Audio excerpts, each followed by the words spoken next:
साथियों नमस्कार। बीपीएससी प्रधान शिक्षक CTET, UPTET, KVS, NVS classes में आपका स्वागत है। हम आशा करते हैं कि आप भी स्वस्थ होंगे, अच्छे होंगे और हमारे साथ नित्य बने हुए होंगे। ये हमारा सेट नंबर 12 है। तो 12 नंबर सेट के साथ जो भी वीवीआई रैपिड रिकॉल का सेगमेंट है, सबसे पहले हम वीवीआई रैपिड रिकॉल आपको देते हैं, उसके बाद क्वेश्चन का सेट देते हैं। तो क्वेश्चन का जो सेट है वो 26 क्वेश्चन का ये सेट है।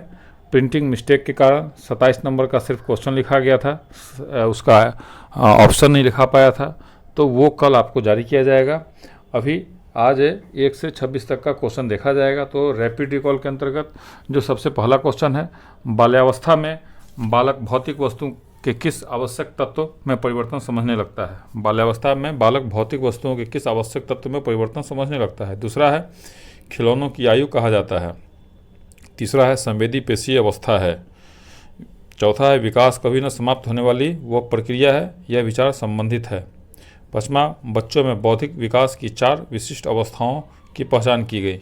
छठा प्रश्न, बालकों की सोच अमूर्तता की अपेक्षा मूर्त अनुभवों एवं प्रत्ययों से होती है, यह अवस्था है।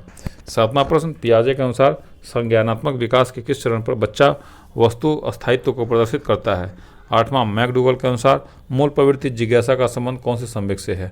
और 9वां प्रश्न है, दूसरे वर्ष के अंत तक शिशु का शब्द भंडार हो जाता है। 10वां प्रश्न है, वह विचारात्मक प्रक्रिया जिसमें नूतन वास्तविक तथा उपयोगी अवधारणाओं का प्रस्तुतिकरण निहित हो कही जाती है।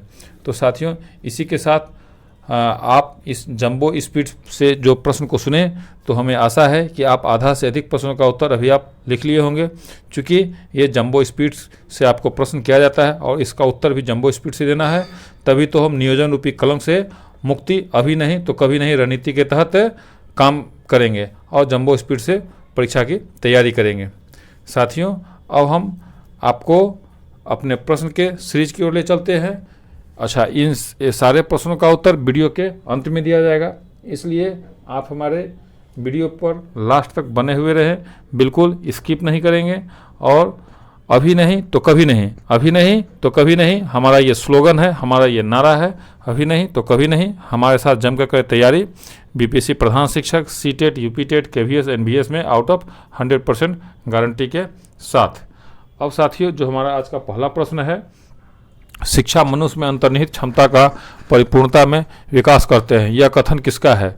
शिक्षा मनुष्य में अंतर्निहित क्षमता का परिपूर्णता में विकास करते हैं, यह कथन ए स्वामी विवेकानंद, बी स्किनर, सी पेस्टोलॉजी और डी रवीन्द्रनाथ टैगोर। तो साथियों, ये स्वामी विवेकानंद का कथन है। अर्थात शिक्षा मनुष्य में अंतर्निहित क्षमता का परिपूर्णता में विकास करते हैं, स्वामी विवेकानंद ने कहा था। अब हम लोग दूसरा नंबर प्रश्न की ओर चलते हैं। हमारा दूसरा नंबर प्रश्न है, मानव विकास कुछ विशेष सिद्धांतों पर आधारित है, निम्नलिखित में से कौन सा मानव विकास का सिद्धांत नहीं है। तो ए अनुक्रमिकता, बी सामान्य से विशिष्ट, सी प्रतिवर्ती, डी निरंतरता। तो निश्चित रूप से इसका उत्तर होगा सी प्रतिवर्ती। अर्थात मानव विकास कुछ विशेष सिद्धांतों पर आधारित है, निम्नलिखित में से कौन सा मानव विकास का सिद्धांत नहीं है, तो प्रतिवर्ती सिद्धांत नहीं है। बाद बाकी अनुक्रमिकता, सामान्य से विशिष्ट और निरंतरता ये मानव विकास का सिद्धांत है। अब हम लोग तीसरा नंबर प्रश्न की ओर चलते हैं। तो हमारा तीसरा नंबर प्रश्न है, अवधारणाओं का विकास मुख्य रूप से खाली डैश का हिस्सा है। अवधारणाओं का विकास मुख्य रूप से डैश का हिस्सा है। तो ए बौद्धिक विकास, बी शारीरिक विकास, सी सामाजिक विकास, डी संज्ञानात्मक विकास। तो साथियों, आपने इसको बिल्कुल सही बनाया, इसका उत्तर है ए बौद्धिक विकास। अर्थात अवधारणाओं का विकास मुख्य रूप से बौद्धिक विकास का हिस्सा है।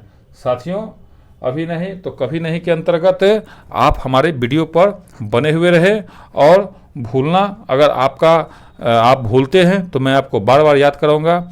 इसी स्लोगन के साथ आप हमारे वीडियो को लगातार सुनते हुए रहें। जब आप वीडियो को लगातार सुनेंगे तो आप जो है सो क्वेश्चन को कभी भूलेंगे नहीं। और निश्चित रूप से आप दिन भर थके हुए रहते हैं तो वीडियो को सिर्फ ऑन ही कर दिया करें। ऑन करने के बाद जब क्वेश्चन को आप बार बार सुनेंगे तो आप निश्चित रूप से प्रश्न को भूलेंगे नहीं और परीक्षा में अच्छा नंबर लाके, चाहे वो सीटेट का एग्जाम हो या एनवीएस का हो या केवीएस का हो या प्रधान शिक्षक का हो, आप निश्चित रूप से पास करेंगे। अब हम लोग चौथा नंबर प्रश्न की ओर चलते हैं। हमारा चौथा नंबर प्रश्न है, आनुवंशिकता को डैश सामाजिक संरचना माना जाता है।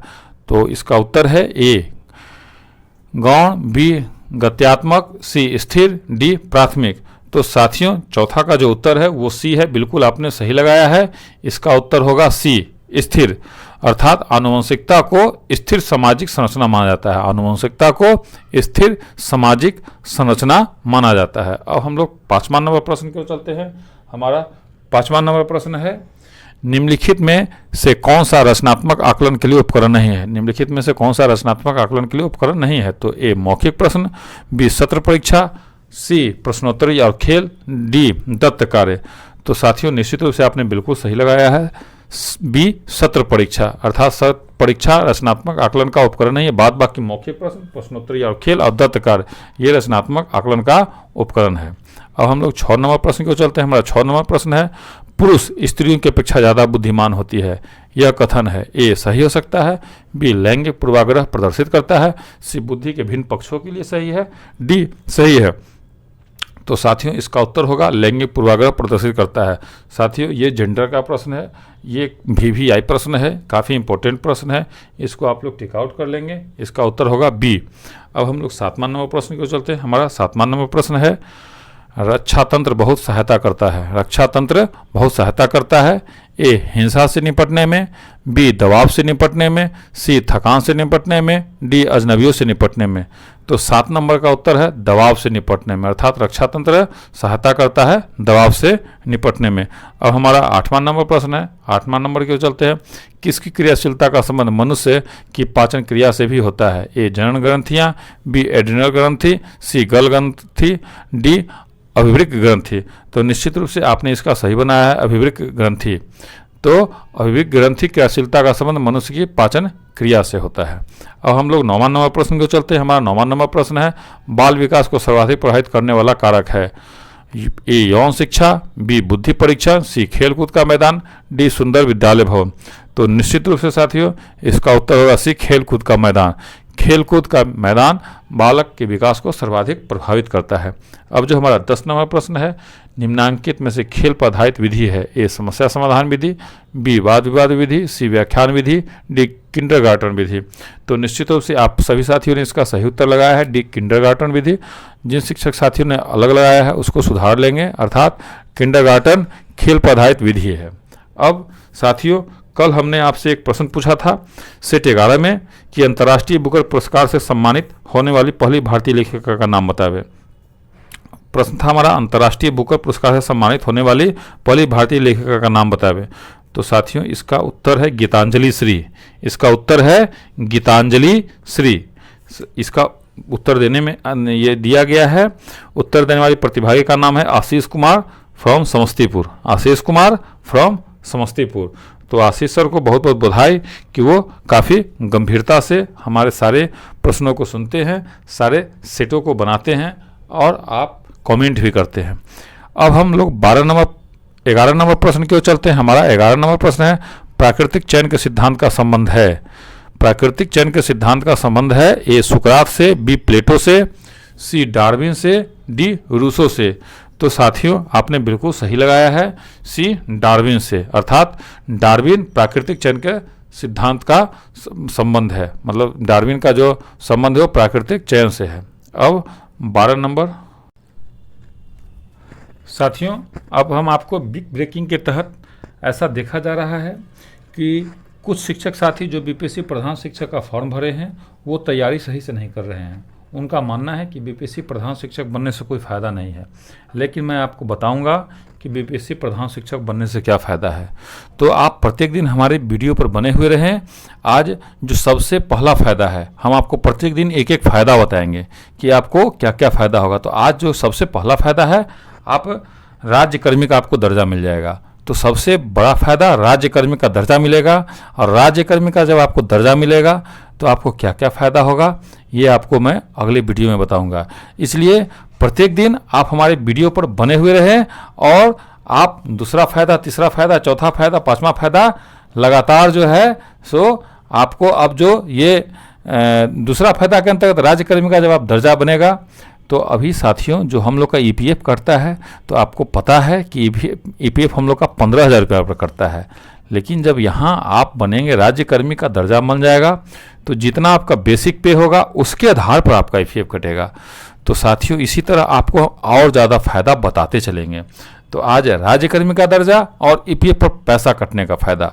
अब इसी तरह आप हमारे वीडियो पर लगातार बने हुए रहें, तो आपको इसी से संबंधित और अच्छी अच्छी जानकारी मिलते रहेगी। और साथियों हमारी 5 शिक्षक साथियों की जो टीम है, जिसमें एक सीटेट के बिहार टॉपर स्टूडेंट रह चुके हैं, एक यूनिवर्सिटी टॉपर रह चुके हैं और एक डीएलएड के टॉपर रह चुके हैं, एक मैं हूं और एक और शिक्षक साथी हैं, अर्थात 5 शिक्षक साथियों की बहुत ही अनुभवी टीम, जो 12 से 15 सालों का उनका अनुभव है। उन सारे शिक्षक साथियों के द्वारा प्रश्नों को बनाया जाता है और आपके बीच लाया जाता है। तो आप बिल्कुल हमारे साथ बने हुए रहें, वीडियो को सिर्फ देखते हुए रहेंगे तो आप उसी में परीक्षा पास कर जाएंगे, चाहे आप सीटेट का तैयारी कर रहे हो, चाहे केवीएस का, एनवीएस का या बीपीएससी प्रधान शिक्षक का। और एक विनम्र निवेदन साथियों कि आप हमारे चैनल को लाइक कर लेंगे, सब्सक्राइब कर लेंगे और शेयर कर लेंगे, क्योंकि हम अपने सिस्टम से देख रहे हैं कि मात्र अभी 72% ही शिक्षक साथी हमारे चैनल को सब्सक्राइब किए हैं, जबकि हमारे जो होना चाहिए 100 शिक्षक साथी को चैनल सब्सक्राइब कर लेना चाहिए था, क्योंकि उनको कोई पैसा नहीं लगता है। और अगर हमारा वीडियो आपको अच्छा लगता हो तो आप इसको अपने दूसरे शिक्षक साथियों को शेयर भी किया कीजिए। अब इसी कड़ी के अंतर्गत हम 12 नंबर प्रश्न को देखते हैं। अब शिक्षा हो गई है, ए शिक्षक केंद्रित, बी विद्यालय केंद्रित, सी मित्र केंद्रित, डी बाल केंद्रित। तो साथियों निश्चित रूप से अब जो शिक्षा हो गई है वो बाल केंद्रित हो गई, अर्थात डी, इसका उत्तर है डी। अब शिक्षा बाल केंद्रित हो गई है। अब 13 नंबर प्रश्न को चलते हैं। हमारा 13 नंबर प्रश्न है, बालक के समाजीकरण का प्रथम घटक है ए परिवार, बी विद्यालय, सी राजनीतिक दल, डी क्रीड़ा स्थल। तो निश्चित रूप से इसका जो उत्तर है ए परिवार, बालक का समाजीकरण का प्रथम घटक है परिवार है। अब हम लोग 14 नंबर प्रश्न को चलते हैं। हमारा 14 नंबर प्रश्न है, संवेग शब्द का शाब्दिक अर्थ है। संवेग शब्द का शाब्दिक अर्थ है ए क्रोध तथा भय, बी उत्तेजना या भाव में उथल पुथल, सी स्नेह एवं प्रेम, डी वातावरण में समायोजन। तो साथियों इसका उत्तर बी है उत्तेजना या भाव में उथल पुथल, अर्थात संवेग का शाब्दिक अर्थ उत्तेजना या भाव में उथल पुथल होता है। अब साथियों हमारा 15 नंबर प्रश्न है। 15 नंबर हम प्रश्न की ओर चलते हैं। भाषा विकास के क्रम में अंतिम क्रम है ए ध्वनि पहचानना, बी ध्वनि उच्चारण, सी शब्दोच्चारण, डी भाषा विकास की पूर्णावस्था। तो साथियों निश्चित रूप से आपने सही लगाया है, उसका उत्तर डी है भाषा विकास का पूर्णावस्था, अर्थात भाषा विकास के क्रम में अंतिम क्रम है भाषा विकास की पूर्णावस्था। अब हम लोग 16 नंबर प्रश्न की ओर चलते हैं। हमारा 16 नंबर प्रश्न है, जिन इच्छाओं की पूर्ति नहीं होती उनमें से भंडारगृही किसका है ए इदम, बी अहम, सी परम अहम, डी इदम एवं अहम। तो साथियों जो 16 नंबर का उत्तर है इसका उत्तर होगा ए इदम, अर्थात इदम की इच्छा की पूर्ति नहीं होती। अब हम लोग 17 नंबर प्रश्न की चलते हैं। हमारा 17 नंबर प्रश्न है, शैक्षिक दृष्टि से बाल विकास की अवस्थाएं हैं ए किशोरावस्था, बी बाल्यावस्था, सी शैशवावस्था, डी उपरोक्त तीनों। तो साथियों इसका उत्तर होगा डी उपरोक्त तीनों, अर्थात शैक्षिक दृष्टि से बाल विकास की किशोरावस्था, बाल्यावस्था और शैशवावस्था तीनों अवस्था है। अब हम लोग 18 नंबर प्रश्न को चलते हैं। हमारा 18 नंबर प्रश्न है, psychology from the stand point of behaviours किसकी रचना है। तो ए वाल्टर हंटर की, बी वाटसन की, सी कार्ल लैथेल की और डी टोलमैन की। तो इसका जो उत्तर है साथियों वो टोलमैन है, इसका उत्तर है डी टोलमैन। अब हम लोग साथियों इसका उत्तर 18 नंबर का उत्तर है बी वाटसन, इसका उत्तर है बी वाटसन। 18 नंबर प्रश्न का उत्तर है बी वाटसन। अब हम लोग 19वां नंबर प्रश्न को चलते हैं। हमारा 19वां नंबर प्रश्न है, अधिगम की पुनरावृत्ति का सिद्धांत दिया है। अधिगम की पुनरावृत्ति का सिद्धांत दिया है ए सिलर ने, बी कैम्स ने, सी पैट्रिक पावलाव ने, डी स्टेनली हॉल ने। तो साथियों निश्चित रूप से इसका उत्तर है पैट्रिक पावलाव। अधिगम की पुनरावृत्ति का सिद्धांत पैट्रिक पावलाव ने दिया है। अब हमारा 20 नंबर जो प्रश्न है, बाल विकास का अर्थ है ए व्यवहार में परिवर्तन, बी बालक का गुणात्मक परिणात्मक परिवर्तन, सी बालक का गुणात्मक विकास, डी व्यक्तित्व में परिवर्तन। तो निश्चित रूप से इसका उत्तर होगा बी, बालक का गुणात्मक परिणात्मक परिवर्तन। बी साथियों, इसका 20 का बी उत्तर है, बालक का गुणात्मक व परिणात्मक परिवर्तन। तो बाल विकास का अर्थ है बालक का गुणात्मक परिणात्मक परिवर्तन, 20 का बी है उत्तर। अब हम लोग 21 नंबर प्रश्न की ओर चलते हैं। हमारा जो 21 नंबर प्रश्न है, निम्न में से जो मनोवैज्ञानिक नहीं है, ए क्रोगमैन, बी सोरेनसन, सी हर्लॉक, डी सुकरात। तो निश्चित रूप से इसका उत्तर होगा डी सुकरात। सुकरात मनोवैज्ञानिक नहीं है। अब हम लोग 22 नंबर प्रश्न की ओर चलते हैं। हमारा जो 22 नंबर प्रश्न है, संवेगात्मक स्थिरता का लक्षण है, ए झगड़ालू, बी विनोदी, सी समायोजित, डी भीरू। तो निश्चित रूप से 22 नंबर प्रश्न का उत्तर जो है सो सी समायोजित है, बी समायोजित है।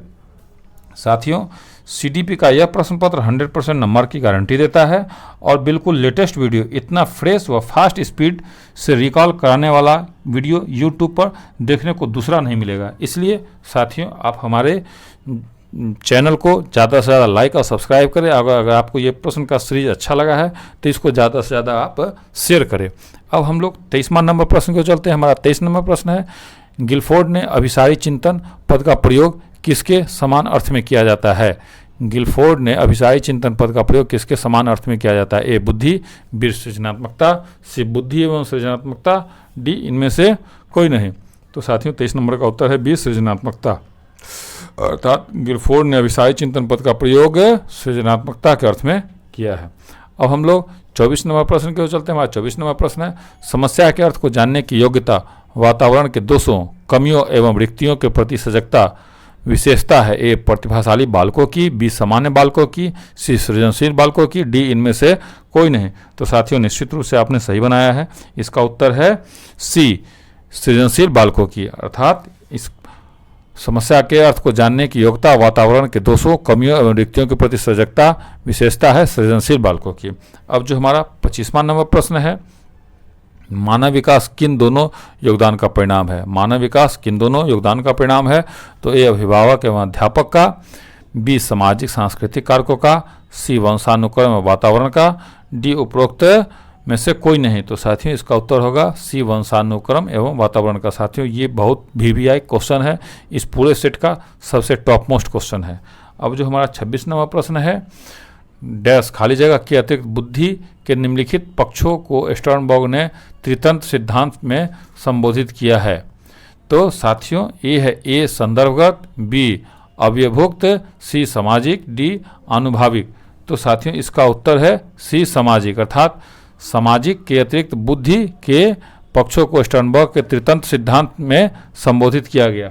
शिक्षक साथियों, आपको अगर हमारे वीडियो से संबंधित या CDP से संबंधित या सीटेट के क्लासेस से संबंधित, BPSC प्रधान शिक्षक से संबंधित या किसी भी तरह से संबंधित आपको जो है सो किसी भी तरह की कोई भी जानकारी चाहिए, तो आप हमारे WhatsApp नंबर पे आप अपना मैसेज लिखकर भेजेंगे तो आपको निश्चित रूप से कमेंट किया जाएगा, आपका जवाब दिया जाएगा। नंबर है 9973115257 अर्थात 9973115257। दूसरा नंबर है 8581071208 अर्थात 8581071208।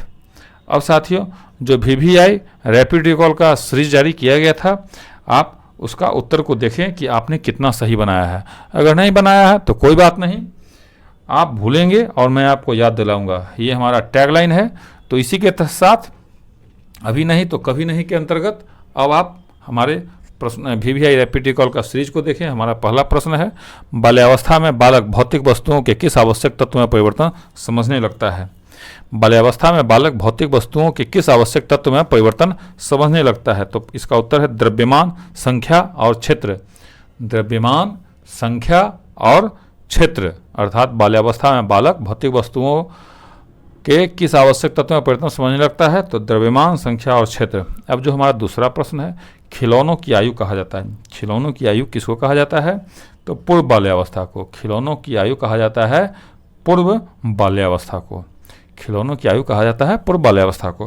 हमारे बहुत सारे ऐसे शिक्षक साथी हैं जो बाद में हमारे ग्रुप से जुड़े हैं, बाद में हमसे जुड़े हैं, तो हमारे YouTube पर जितना भी हमने आज तक क्वेश्चन जारी किया है वो सारा है, तो आप पीछे का सारे क्वेश्चनों को निश्चित रूप से देख लेंगे। सारा क्वेश्चन बहुत ही VVI है, इसको पढ़ने के बाद आप किसी भी तरह का एग्जाम को क्रैक कर सकते हैं, इसकी 100% गारंटी है।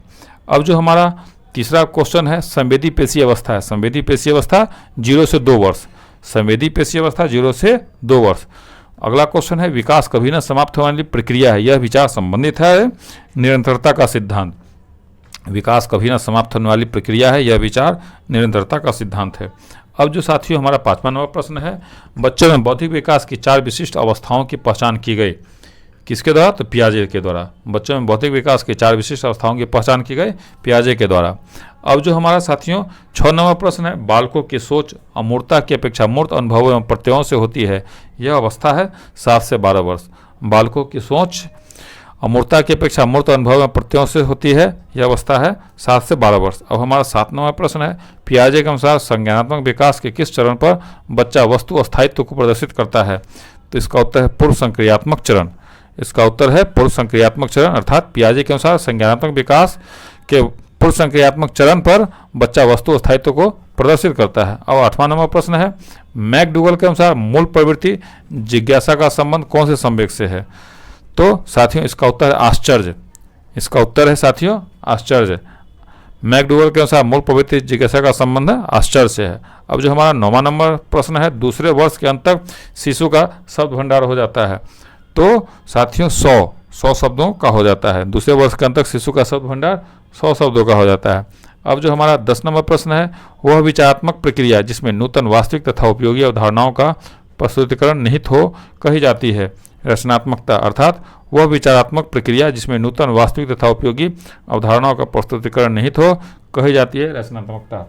साथियों आप हमारे वीडियो पर लगातार बने हुए रहें, इसके लिए आपको बहुत बहुत धन्यवाद। अगर हमारा ये आप प्रश्न का सेट अच्छा लगा हो, VVI रैपिड रिकॉल अच्छा लगा हो, तो आप हमारे चैनल को काइंडली लाइक करें। निश्चित रूप से अगर आप शेयर करेंगे दूसरे शिक्षक साथियों को, तो वो इससे फ़ायदा उठाएंगे। और अंतिम विनम्र निवेदन, चैनल को निश्चित रूप से सब्सक्राइब कर लेंगे और अंत तक आप हमारे साथ बने हुए रहें, इसके लिए आपको बहुत बहुत धन्यवाद। शुभ रात्रि, जय हिंद, जय भारत, धन्यवाद।